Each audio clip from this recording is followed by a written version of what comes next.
computers which are connected to the single cable. If we have to pass the messages from C1 to C4, we have the single cable.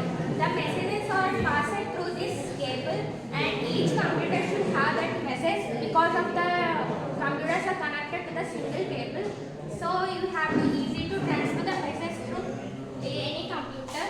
And the advantages of the bus is easy to add more computers.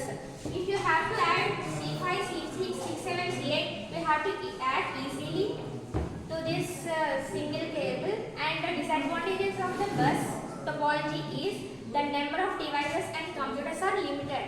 If you have 200 devices are added, the limit was only 100. This is not possible to add more computers to the single cable. And the second one is the star topology.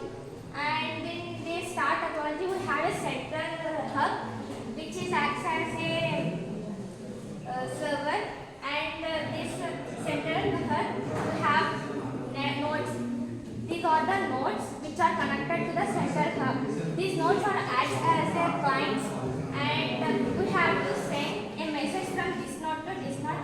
The message is passed through central hub, and all messages are in central hub, so it transfers to the another node.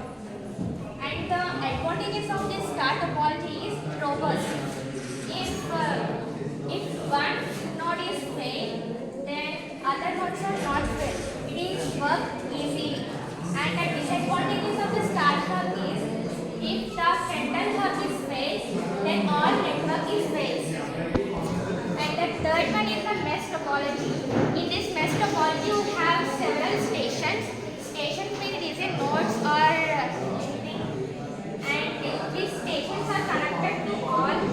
If you have to send one messages from one station to another station, there have links. All are connected to each other. You have to send messages easily. And the advantages of this mesh topology is no traffic data. Because you have several links attached to each and every station or node.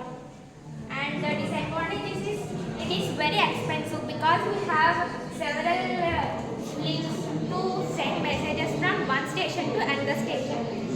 Logically, the mesh topology is divided into two types.